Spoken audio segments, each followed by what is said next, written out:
While galloping with my horse on the way to do the next part of La Cage au Faux, which is to find the lair of the special white that we're about to take saliva from, we witnessed this person, Gaston.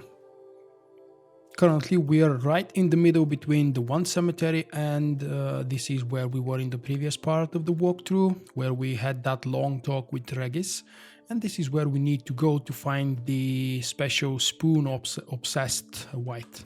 Before that, I would like to just quickly start a side quest. I will probably do it in the next part, but we'll decide that later on. The dressings, bandages, where did I put them? Forget it. Bandages won't do him any good. What? Oh, but he breathed still a moment ago. Mm-hmm. Breathed his last then. Bled to death. Legs broken. Femoral arteries ruptured. Wound like that, you're dead in minutes. Gods. What happened here exactly? I was rolling through, fully loaded, when I heard screams. This one crawled towards the road, then drooped to the ground, lost consciousness. I jumped down to help him, dress his wounds. Then you appeared. Pretty admirable stopping to help a stranger. Truthfully, when I saw him, I considered it might be an ambush. The thought entered my mind, I near decided to crack the whip. But to abandon a man in need? It's simply not the decent thing to do. Decent enough in many other places, believe me. Before you go on, clean your hands thoroughly and burn your shirt. Might also want to rub some thyme on your body to be sure. Smell of blood might attract ghouls otherwise. Who might you be, precisely? A witcher. Oh. Do you expect some beast might have killed him?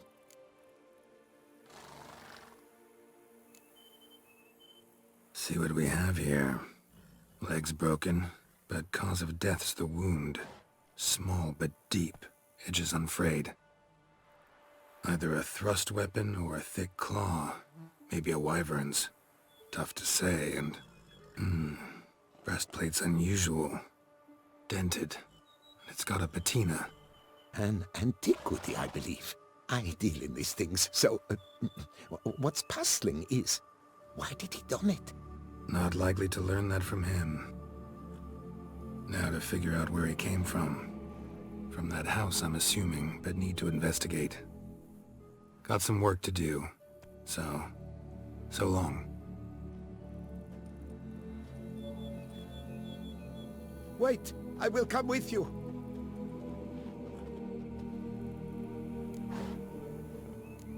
Gotta be kidding. This isn't a garden romp. Whatever killed him's damn dangerous and it might still prowl the area, so if it's all the same, I'd prefer to accompany you. So be it. But stay close, keep it down, and don't touch a thing.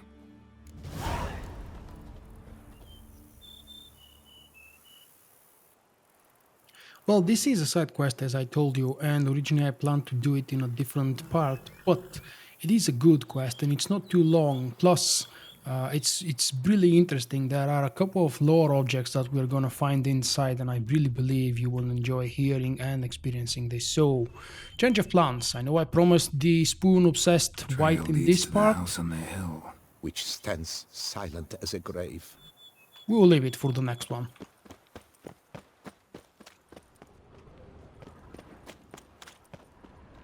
Gate's locked from the inside. Clearly been jostled, though. Something tried to get out. The very thought sends a cold wind down my back. Must have been here he broke his legs. Fell while climbing over the wall. Trying to leave the property, probably, after he didn't manage to open the gate. I spent a few minutes wondering how exactly am I to open that door, because obviously I need to open. The problem was I was sitting too damn close for my art to work on it. So whenever you're doing this for yourself, just step back a couple of steps and then try it again. The door will open. Really high temperatured work here. Lepiota, thou art my defender and protector. Thou bringest good news. Damn it. Good gods! Servant, stabbed to death. Over a dozen blows with a sharp object. Some post-mortem. I cannot believe this is the work of a man. It was a monster, to be sure. Torso punctured with great force. Blow pierced hardened steel. Man on the high road. Breastplate was identical.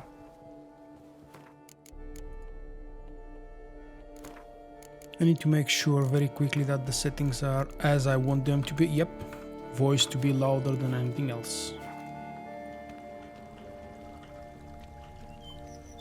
Throats massacred. One mighty blow.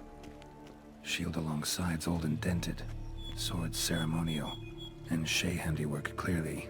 I have noticed in the first few parts of the walkthrough, the ones that I've already published, that sometimes Geralt speaks to himself and it's really quiet and hard to understand, especially if you're not using headphones. Ceremonial bowls. For little sacrifices? Of what? Please, do not say humans. Now I believe this was the book I wanted to show and read to you. The Civil War of Toussaint. Forgive me if I'm gonna be making mistakes here and there while reading it, but I think it's an important document and it's nice to know the history of the region that we're exploring. The year 781 marked the final end of elven rule in Toussaint, the closing of an era that had lasted over 1,500 years. The elves abandoned their ivory cities and left for the mountains, taking with them all that they could and destroying everything else. Whatever they could not take and did not manage to demolish or burn, they cursed.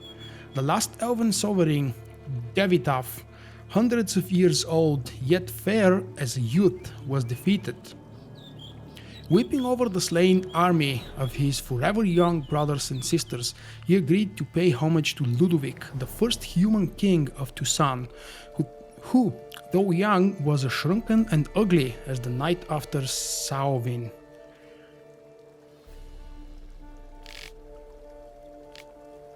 Putting on no end of airs and graces, Ludovic boasted, "Look, the proud elf shall bow down before me and kiss my raw feet with humility."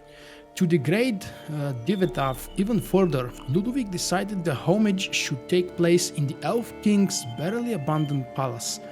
The throne of which Ludovic now boldly lunged bore still home smoldering marks of the fire set by the elves, who had sought to burn the whole palace down as they left. So the proud elven king bowed down before the human king and offered him a sacrifice of bread and wine, as well as his sword and shield. Spewing out merciless mockery, all the while Ludovic received this homage, then immediately ordered his guards drag Devitaf beyond the palace gates and throw him down the stairs as if he were a beggar. Witnesses claimed the proud elf remained calm throughout the whole event, but when left alone, Devitaf wiped the blood off his face and vowed cruel revenge on the king, revenge that would come from stone as cold as the king's heart. Yet these ominous words bore no fruit, for the year 782, before the homage was renewed, Devitaf drew his last breath alongside his remaining soldiers when the Toussaintois, the people of Toussaint, decided to celebrate the anniversary of the surrender of the elven sovereign with a pogrom of non-humans on the slopes of Mount Gorgon. Few survived. After I've experienced so much trouble reading this, for which I hope that you will excuse me, we're about to see parts of this replayed in a moment before our eyes, and Geralt is gonna take main part of doing this. Burn marks. Something catch fire. Explode. Strong stench. Multiple wounds on the body. All puncture wounds, but hard to tell what caused them. Victim's human, but the attire's elven. Are you certain? How did he come by it? We've so few non-humans in Toussaint. Fled, then dropped to the ground to douse the flames. Didn't manage. Burnt smells growing fainter. Might have been another luckier soul managed to flee. Doublet scorched. Wriggled out of it, tossed it, then ran on.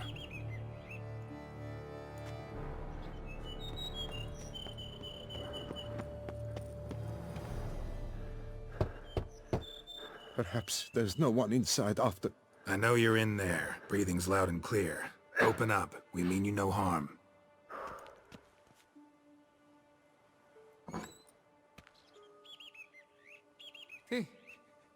They remain there? The proud owner of this mansion.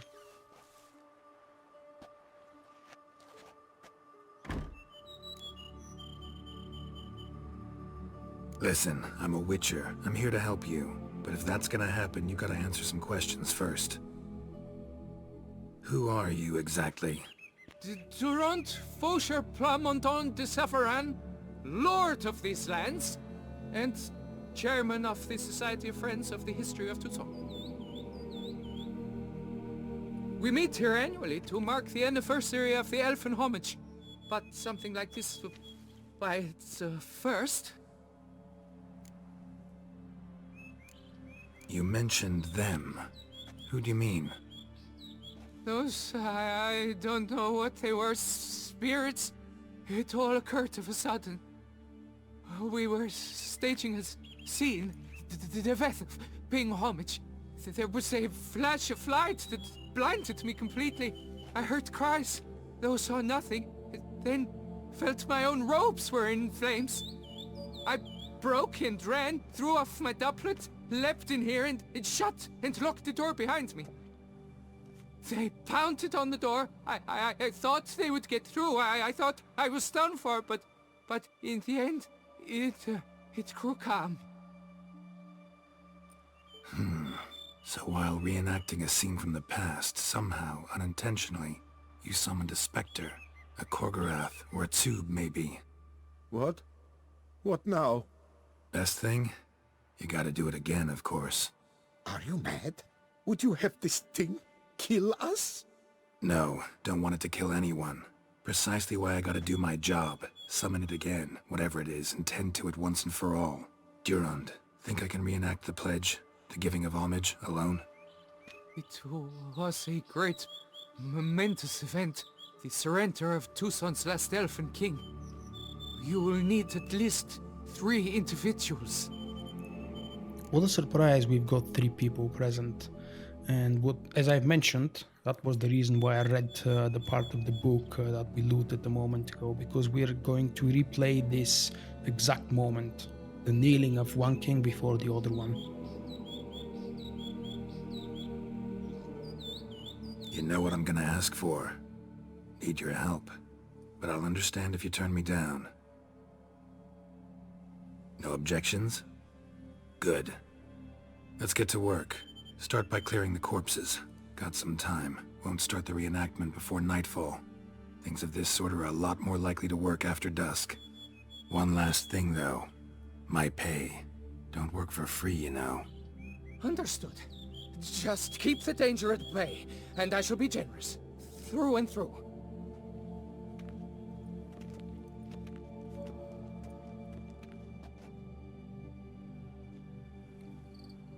It is nightfall. Time to start the play.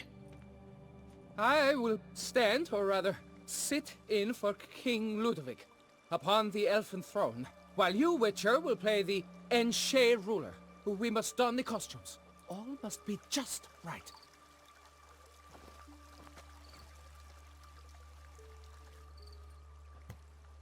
Divethef, the elven king, hosted Ludovic in his own palace upon his own throne, amidst the blinding glow of a plethora of torches.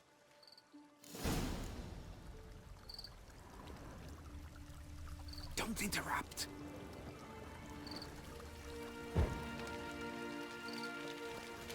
Basically, I gotta go around and light up all these torches.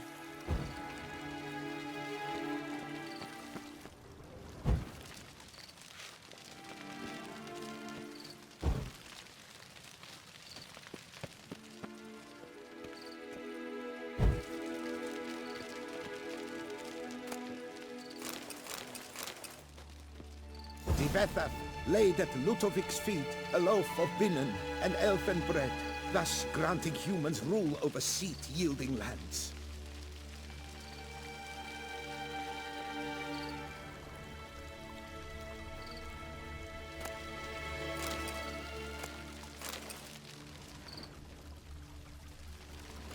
Tivetta filled the ornate ceremonial bowls with elven wine. Gwinoet, the sweetest blood of the land that had been torn from him. At long last, the Elfen King grasped his sword and shield, thus symbolically passing command of his armies to humans.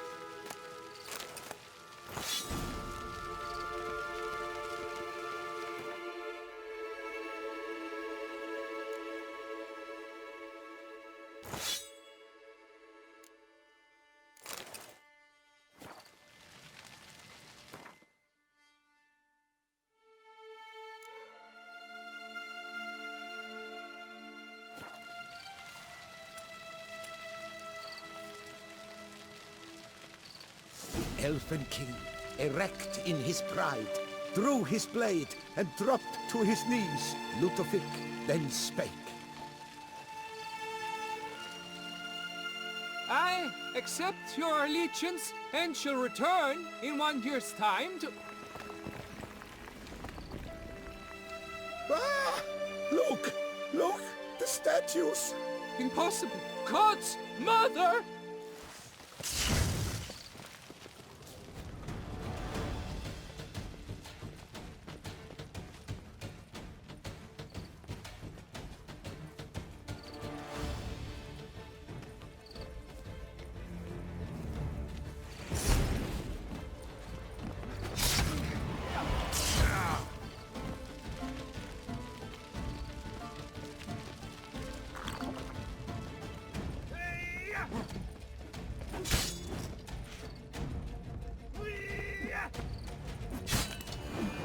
Come on!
The sculptures, they came alive.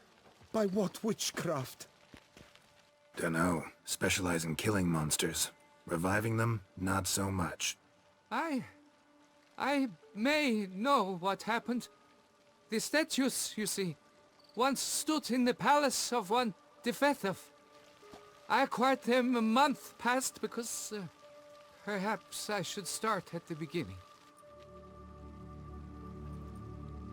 This Defethov was to pay tribute to humans, producing statues of this sort each year. Yet he did so but once, for he perished in the massacre of non-humans at the foot of Mount Gorgon in the year 782. It's fortunate he did too, as Defethov had planned Ludovic's downfall, for he sculpted not statues, but columns that masqueraded as such. Columns activated with words said in homage. Columns that would have turned the king and his bodyguards into so much colorful confetti. Typical. Treachery embodied. Elves. Psheh. You're no better. Elves were just defending their territory. You humans took it, but you still weren't sated. Had to cut the elves down, every last one. You? What does that mean? You're a man as we are. Yeah, in a way. Just ashamed to have to admit it sometimes. Your words? They're wrong, Witcher. But I'll not let you leave empty-handed. Take this, your reward. Farewell. Well, that's the quest. I must admit I did something stupid because I really wanted to test it. For some reason I actually did believe that the ancient elven sword and the shield perhaps would actually do have some benefit in those fights. Well, I couldn't find them having any benefit, or I couldn't prove them being beneficial. So I actually almost died here. And yeah, these things with the light bows, with the fireballs actually almost kill me. Yep, that's the side quest. Thank you very much for sticking with me. The next time, I promise we're gonna go visit the spoon-obsessed wight. See you next time, guys. Bye-bye. Thank you for watching. I hope you have enjoyed the video. If so, click the like button and help me out. Also leave a comment and let me know what you think. Visit my website vogue.com for daily videos and news, and stay in touch by following me on Facebook and Twitter. To help me improve and expand, consider becoming my patron with a small monthly pledge.